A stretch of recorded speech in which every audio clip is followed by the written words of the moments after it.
I'm gonna give you guys 7 things you need to know in less than 10 minutes to scale your insurance business. I hope this helps. I'm going to use my phone because it has my notes.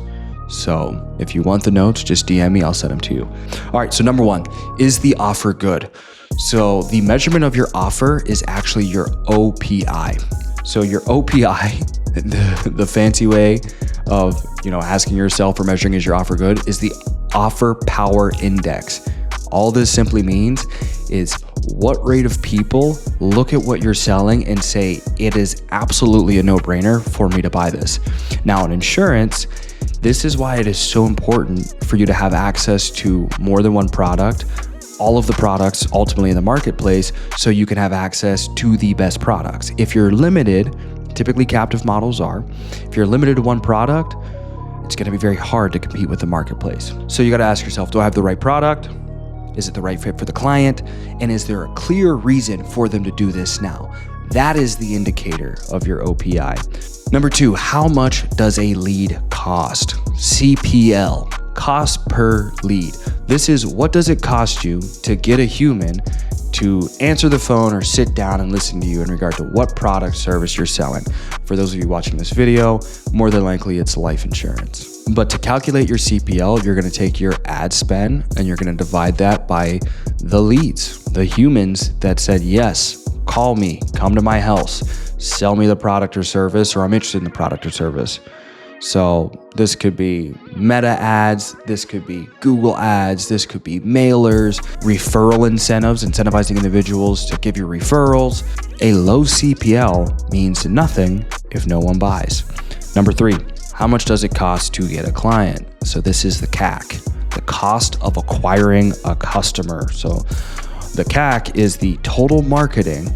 So what did you spend on marketing plus labor? So how much did you work? And then it's going to be divided by, so it'll be divided by the number of actual sales. Think of it very simply. How much money did you spend on your lead pack? You also need to factor in how much time, because some people are like, I get free leads. Well, even better, buddy. You spent way more time, guaranteed, because if you got a free lead, the cost is the quality of the lead. So I guarantee you spent 1,000 hours of your life to work yourself into a position to convert that lead into a sale, not including you don't own that book of business, so the lifetime value is 0. Your CAC is more important than your CPL. A lot of broke people focus on cost per lead, cheap or free leads. That's what we want. Where it actually makes sense is, what is your cost of acquiring a customer? Because if it just costs you $100 to acquire a customer and a customer makes you $1,000, it's a 10 to 1. You should do that all day. Every day you should wake up and figure out, how do I get as many customers as possible? Because I know every $100 is returning me 1,000. Number 4, how much is one client worth? This is LTV, fancy for lifetime value. You know why I wanted to break these down? Because I remember coming up in the sales world and just wondering, like, what are all these stupid acronyms for? Like, why can't people just say, hey, do this, say this, spend this amount of money, get this system, and it's gonna make you this. Like, I don't know who comes up with all of these. Like, simplify it. Let's make it really simple and easy for like a 10-year-old to understand it. So your lifetime value, it's gonna include your first policy, additional policies, how long they stay on the books, retention. Think of this as the customer that stays with you, how much they spend initially, do they keep spending? How long are they gonna stay? Is there residual income with that? And then you calculate out that average, and that's your lifetime value. This is probably the most important variable when it comes to any business model. When the LTV is typically a 5 to 1 in regard to your dollar invested or your cost of acquiring a customer, you have a very scalable, very profitable business. Number 5, how fast do we get our money back? So they call this the payback period. So the payback period is days until the cost of acquiring a customer is returned. So fast payback equals scale, and slow payback equals you're dying. In the insurance model, again, those of you with the free leads, we have the systems to tech. That's why we gave up our comp and ownership, and that's why I accept what I'm getting. You're not calculating the correct CAC, the correct cost of acquiring a customer, because you're not valuing your time. You're telling me your time's worth nothing, right? No, it's impossible. Your time has to be worth something. You have to look at yourself in the mirror and say, I'm worth this or I'm worth that. Then you take whatever your future projected net worth you want that to be somewhat realistic, divide that by your hours, your working hours, and that is what you're investing into somebody else's business if you're building someone else's business without anything in it for you or something better and more realistic in it for you. Number 6, can average agents win? So can average agents win breaks down into what they call variance ratio. Variance ratio just equals the top agents divided by the average agents. So you take the top agents, you divide that by the average agents. If only killers make money, your system is broken. And what I want to reference here is in the captive model, I remember it was only the people that got access to POS and kind of got favoritism from what you call like your highest agent contract, because that would be the guy. I remember you could pick. They'd tell you, hey, pick who you want to give the best leads to. You know, pick the guy that's shown up to the meetings, most disciplined, saying yes sir, no sir, just really a brown noser in the cult. And so you select that guy because you want to model after him. You want more guys just pretty much being blindly obedient. And that's who you want to make all the money.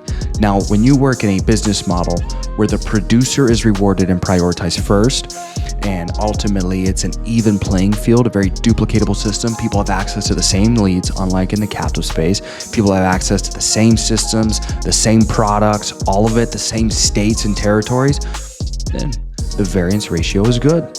You have a good business model. Number 7 is what is broken right now. So what is broken right now is the bottleneck metric. So the bottleneck metric equals the bottleneck is the one thing that slows your growth down. Very, very simple. When it comes to insurance, this is going to be low compensation. This is going to be limited leads, no control over your leads. Every day I get a call from people. My leads were taken. I'm losing my leads. I'm losing my team. I'm limited to states and territories. All of these things are bottlenecks, and they are chosen. Like the dumbest bottleneck you can have is an avoidable bottleneck. So you're choosing these bottlenecks. You're choosing to work in this place because you feel good, you feel like family, and you feel loyal. If roles are reversed, I promise you were to take away the leads of your upline that took away your leads or lowered the comp and put you on a 50% comp, all of these different things, they would not stay. I 1,000% assure you, if they have any brain cells, more than 3 brain cells, they're out of there. What are we talking about? So I think the most important thing to wrap this up, especially in the insurance space, your lifetime value needs to be in point. Like that's it. Like if you're not selling high quality products and working with high quality people, just it's a broken system, it's a broken model.